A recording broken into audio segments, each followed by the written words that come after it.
the massive ship they called Unsinkable vanished into the freezing Atlantic Ocean in less than 3 hours. Welcome to our explainer on the true legacy of the Titanic. We're going to jump right in today and break down the facts, the fatal flaws, and the absolute enduring mysteries of history's most famous shipwreck. 1,500. More than 1,500 people died that night. I just want to pause here for a second to really let that stark number sink in. 1,500 lives lost. Okay, let's dive into this. What if it was not just an accident? What if warnings were ignored, mistakes were hidden, and the world never really learned the full truth? We're going to unpack exactly what the historical record tells us about that fateful night. Section 1. The illusion of invincibility. To truly grasp how this tragedy happened, we really have to go back to the context of 1912. The world was changing incredibly fast. Technology was booming, skyscrapers were rising higher than ever, and mankind arrogantly believed it could finally conquer nature itself.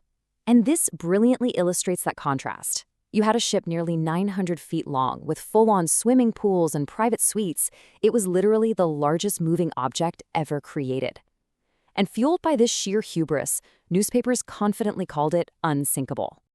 So, when the Titanic left Southampton, England on April 10, 1912, there were over 2,200 passengers and crew on board. You had wealthy millionaires rubbing shoulders with immigrants chasing the American dream. But despite their totally different backgrounds, everyone stepping onto that ship really believed they were stepping straight into the future. Section 2. Ignored warnings and ambition. As they pushed forward into the freezing North Atlantic, critical messages began arriving. Let's look at the timeline. April 10, they left Southampton. During the journey, warnings arrive.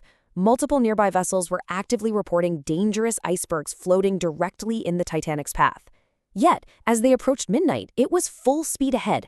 They maintained nearly full speed right through a known hazard zone. The incoming radio messages were crystal clear. Ice ahead, ice ahead, ice ahead. These were the exact, explicit warnings fundamentally ignored by the crew. So, this really forces us to ask the big question, why did they never slow down?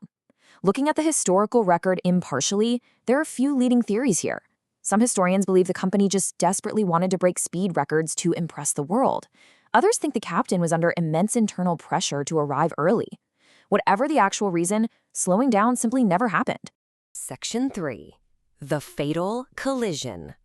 Picture this extremely eerie scene on April 14, 1912. The ocean was unusually calm that night. Actually, way too calm. There were no waves crashing against the base of the icebergs, which made those deadly mountains of ice nearly invisible in the pitch-black darkness.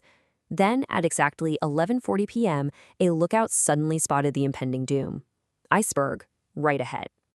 The crew reacted frantically to try and save themselves. 1. Turn the ship. 2. Reverse the engines. 3. Too late. The ship scraped violently against the iceberg, tearing open multiple compartments right below the waterline. So the crucial point is, the music continued playing. People laughed. At first, many passengers didn't even realize anything serious had happened. People were playfully kicking pieces of ice around the deck like soccer balls. But down below, engineers realized the horrifying truth. The ship was slowly dying. Section 4. A deadly shortage. Now, what's really interesting about this is how it introduces the compounding human error that turned an emergency into an absolute mass casualty event. The world's greatest ship carried lifeboats for only about half of the people on board. Half. Just let that sink in for a moment. So why? Well, because the company actually believed having too many lifeboats would, quote, ruin the appearance of the luxury deck. This lethal vanity caused a catastrophic shortage. And even more shockingly, as the panic began to spread, many of these precious few lifeboats were literally sent away half empty. As families were tragically separated and children cried in terror, the grim reality of the Atlantic set in. Most victims froze to death within minutes. It wasn't drowning. Just imagine the sheer psychological terror of hearing soft, calming violin music playing on the deck while a giant ship slowly disappears right into the freezing darkness. Section 5. The Silent Sea. At 2:20 a.m., the Titanic finally broke apart and vanished beneath the waves, leaving survivors listening to screams that slowly, tragically faded into complete silence. Days later, when rescue ships finally arrived on the scene, they discovered the horrifying scale of the tragedy. Bodies frozen in the water, personal belongings drifting aimlessly, and miles away, families waiting in New York for loved ones who would never, ever return. Even after more than a century, this disaster is still completely wrapped in mystery. Secretly switched? Warnings ignored intentionally? We aren't taking a side on these conspiracy theories, but they really show just how desperately people still want to understand if more lives could have been saved, or if poor decisions and sheer arrogance blinded the crew. Ultimately, the Titanic became history's most devastating warning to humanity. Nature is always stronger. No matter how advanced our technology becomes, human hubris is incredibly fragile. Today, the Titanic still rests deep beneath the Atlantic Ocean, frozen in darkness. It is, quote, a graveyard of dreams, ambition, and human mistakes. As we wrap up this explainer, I want to leave you with a thought to really reflect on. Is the real reason we remember the Titanic not just because of the ship itself, but because it proves exactly how fragile our own confidence truly is? Thank you so much for joining us, and keep learning.